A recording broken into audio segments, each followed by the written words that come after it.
Friends, बात करते हैं कि अगर आपका दिल दुखता है, किसी ने आपका दिल दुखाया है या आपको कोई इग्नोर कर रहा है और आप उसको माफ़ नहीं कर पा रहे हैं, तो क्या रास्ता है?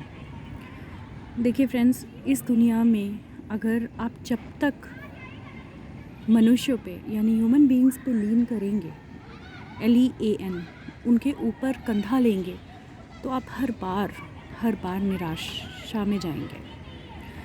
क्योंकि उसका रीज़न है कि हर आदमी बॉन्डेजेस में है, हर आदमी अपनी परेशानियों में उलझा हुआ है। जब वो आपको इग्नोर करता है या आपके साथ कुछ गलत व्यवहार करता है या आपको उतना नहीं दे पा रहा जितना आप करते हैं, आपकी एक कॉमन कंप्लेन होगी। आई थिंक ये हर बंदे की कॉमन कंप्लेन है। बहुत अजीब सी बात है ना कि हर आदमी ये कहता हुआ मिल जाएगा कि मैं तो बहुत करता हूँ पर मुझे नहीं मिलता। तो ऐसा कैसा हो सकता है कि हर आदमी बहुत करता है पर उसको नहीं मिलता? तो कहीं ना कहीं हमारी एक्सपेक्टेशंस और रियलिटी मैच नहीं करते। कई बार हम वहाँ बहुत इन्वेस्ट कर रहे होते हैं इमोशन से, हर तरीके से, जहाँ से उतना हमारी तरफ नहीं होता है।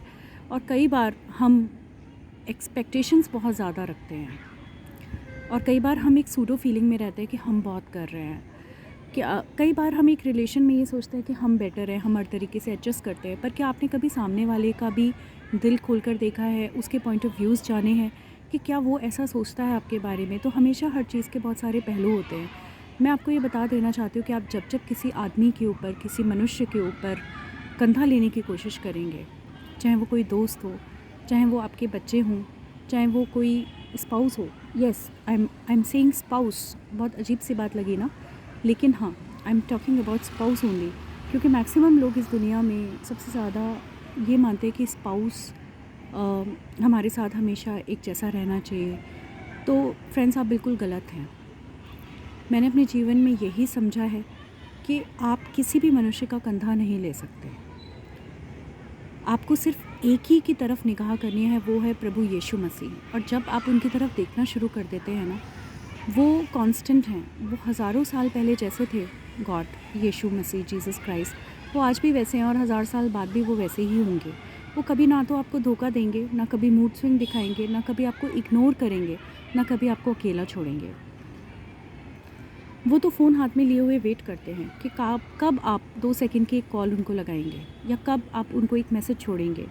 बट एक्चुअली हम अपनी परेशानी में, हम अपनी चिंता में पूरी दुनिया की तरफ घूम कर आ जाते हैं, लेकिन हम सिर्फ परमेश्वर को कॉल नहीं लगाते, सिर्फ परमेश्वर को कॉल नहीं लगाते। और ये सच है, अगर हम सिर्फ एक 2 मिनट की कॉल अपने परमेश्वर को लगा लेना, तो हम दूसरों से सहारा लेने की जगह शायद दूसरों का सहारा बन सकते हैं। ये मैं आपको चैलेंज करती हूँ कि आप ये करके देखिए अपनी लाइफ में, और ये मैनिफेस्ट होना शुरू हो जाएगा। आप रोज़ सिर्फ 2 मिनट गॉड से बात कीजिए। वो गॉड की तरह नहीं, आप उनको पापा की तरह बात कीजिए, पिता की तरह बात कीजिए। क्योंकि जिस गॉड ने इस पूरी सृष्टि की रचना की है, उन्होंने पूरा वर्ल्ड क्रिएट किया है, उनके लिए क्या मुश्किल है एक उंगली उठाकर आपकी परेशानियों को ईज़ी कर देना? कहाँ कौन सा चट्टान वो मूव कर दें तो आपकी जॉब में जो बॉस आपसे चिढ़ता है वो उसका हार्ट सॉफ्ट हो जाए। मैंने तो हर दिन हर पल अपनी लाइफ में ये सब देखा है। बीमारियों को लोगों की जाते हुए देखा है, लोगों के अवसाद, डिप्रेशन को दूर होते हुए देखा है, लोगों को अच्छा लाइफ पार्टनर मिलते देखा है। ना जाने मैंने क्या क्या नहीं देखा है परमेश्वर में सब कुछ पॉसिबल है। आप, ये एक ऐसा दोस्त है जो आपसे एक ही चीज़ कहता है। फ्रेंड्स, बहुत ध्यान से सुनना। हर आदमी अपने मूड स्विंग दिखाएगा। आपके हस्बैंड भी कभी आपसे अच्छे बात करेंगे, कभी नहीं बात करेंगे। कई बार आप रोते हुए रात काटेंगे और वो उधर खर्राटे लेके आराम से सो जाएंगे। और आपके माता पिता भी बहुत बार आपको फेल कर सकते हैं। इनफैक्ट देखिए, बहुत आयरनी वाली बात है कि जब एक इंसान को सबसे ज़्यादा ज़रूरत होती है अपनी लाइफ में, जब वो 40-50 की उम्र में पहुंचता है, जब बच्चे बाहर निकल जाते हैं, घोंसला छोड़ देते हैं, फ्रेंड्स, एंटरटेनमेंट जैसी चीज़ें बहुत कम हो जाती हैं लाइफ में, स्पाउस के भी मूड स्विंग्स आने लगते हैं एज के साथ, तब आपको एक्चुअली अपने माता पिता की सबसे ज़्यादा ज़रूरत होती है और वो होते नहीं आपके साथ। तो आप इसी से लाइफ की आयरनी समझिए कि हमें अपनी डिपेंडेंस एक्चुअली सिर्फ गॉड पे रखनी है। अपने स्ट्रेंथ, अपनी स्ट्रॉन्ग होल्ड हमें गॉड को ही बनाना है, क्योंकि गॉड हमेशा कांस्टेंट हैं। हमेशा आप ये मेरे वर्ड्स मार्क कर लीजिए। आज ही आप किसी कॉर्नर में जाइए, मैं आपसे प्रार्थना करती हूँ लिटरली कि आप किसी कॉर्नर में जाइए, बंद रूम कीजिए, और सिर्फ 2 मिनट प्रभु यीशु मसीह के नाम में प्रार्थना कीजिए। प्रार्थना मतलब उनसे बात करके उन्हें वो सब बोल दीजिए जिस बातों से आप परेशान हैं, विह्वल हैं, चिंतित हैं।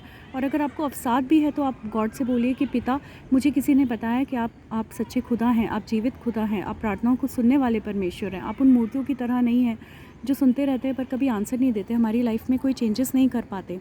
तो आप मेरे इस अवसाद को दूर कीजिए, आप मुझे प्रूफ कीजिए कि आप हैं। आप मेरे इस अवसाद को दूर करो, मेरी इस बीमारी को दूर करो, या मेरे अंदर जो एक अकेलापन है उसको भरो। फ्रेंड्स, आप जब तक कोशिश करेंगे कि ये अकेलापन आप किसी चीज़ से भरें, किसी दोस्त से भरें, फिर किसी नए दोस्त से भरें, वो धोखा देगा, फिर किसी नए दोस्त से भरें, किसी बुक से भरें, किसी मूवीज़ से भरें, किसी आदमी से भरें या अपने स्पाउस से भरें, तो आप हर बार निराश होंगे। क्योंकि ये जो अकेलापन भरता है ना, ये चंद मोमेंट्स का होता है या एक दिन का होता है, ये बहुत टेम्प्रेरी होता है।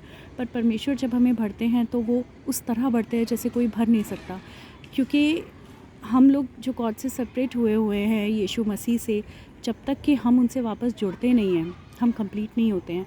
हम परेशानी में ही रहेंगे, किसी ना किसी तरह से, हर तरह से परेशानी में रहेंगे। तो मैं आज आपसे बस एक बात कहना चाहती हूँ कि अपना सहारा सिर्फ गॉड में ढूंढिए, और वो आपको इतना मजबूत कर देंगे, अंदर से इतना मजबूत कर देंगे कि आप लोगों पे डिपेंड होना छोड़ देंगे। जो इमोशनल अनस्टेबिलिटी हम में से मैक्सिमम लोग फेस करते हैं वो दूर हो जाएगी। आप धीरे धीरे महसूस करेंगे कि आप बहुत स्ट्रांग हो गए हैं, आप अकेले भी इस दुनिया में चल सकते हैं, सिर्फ यीशु होने चाहिए। और आप धीरे धीरे ये महसूस करेंगे कि लोग आपके पास आते हैं कंधा लेने, ना कि आप गिरते हैं लोगों के कंधे पे। मैं आपको एक बात बिल्कुल साफ साफ बता दूं कि ज़िंदगी में कोई भी चीज़ आपको कांस्टेंट खुशी देने का गारंटी नहीं है। चाहे आपके पास कितना भी बैंक बैलेंस है, मिलियंस, चाहे आपके पास बड़ा बंगला है, गाड़ियां हैं, अगर ऐसा होता तो इतने सारे लोग सुसाइड नहीं कर रहे होते या सुसाइड के बारे में सोच नहीं रहे होते। तो मेरी आपसे प्रार्थना है कि आज ही आप गॉड को अपना सहारा बनाइए। और बात रही इंसानों की, जब आप जैसे जैसे गॉड से प्रार्थना करना शुरू करेंगे, हर रोज़ गॉड से क्लोज़ होते जाएंगे, आप खुद ही इन लोगों को माफ़ करते जाएंगे। और शायद आप के मुंह पे भी कोई गाली देगा तो आप उससे गुस्सा हुए बिना अगले दिन उसकी मदद के लिए फिर से खड़े हो जाएंगे। ये सिर्फ गॉड की मदद से ही आप कर सकते हैं। अदरवाइज़ आपकी पूरी ज़िंदगी इसी रोश में बीतेगी कि इसने मेरे साथ ऐसा किया, उसने मेरे साथ ऐसा किया। आज 10 दिन आप इसके रोश में बिताएंगे, फिर किसी और के रोश में बिताएंगे, उसने मेरे साथ ऐसा किया, मैं तो इतना अच्छा करता हूँ। इसका कोई अंत नहीं है। पर जब आप परमेश्वर में होंगे ना, तो इस तरह के रोष होने बंद हो जाएंगे। आप समझने लग जाएंगे कि वो लोग जिनसे आप डील कर रहे हैं ना, वो सब मनुष्य हैं, वो गॉड नहीं है। वो मनुष्य हैं तो इसलिए वो ऐसा करेंगे, बार बार करेंगे, आपको दुख देंगे, हर्ट करेंगे। वो गॉड होते तो ऐसा नहीं करते, बट वो गॉड नहीं है। गॉड सिर्फ एक है, यीशु मसीह। और जब आप यीशु मसीह की तरफ दिल लगाएंगे, दिमाग लगाएंगे, तो आप आदमियों से दी हुई टेंशन्स लेना बंद कर देंगे और उन्हें माफ़ कर पाएंगे। ये आप अपने दम से कभी भी नहीं कर सकते। हम में से हर एक जानता है कि मन में बातें ना रखो, फॉरगिव करो, लेकिन ये गॉड की पावर के बिना, गॉड की मदद के बिना नहीं हो सकता। आज ही आप गॉड के पास जाइए। और मैं जाते हुए एक बात ज़रूर कहना चाहती हूँ कि जो लोग आपको ज़ख्म देते हैं अपनी बातों से, अपने एक्शन से, आपको इग्नोर करके या हर्ट करके, वो तो एक बार करके चले जाते हैं। बट सच्चाई ये है कि आप उसको याद कर करके हर दिन हर्ट होते हैं, हर दिन हर्ट होते हैं। मत कीजिए ऐसा। Thank you.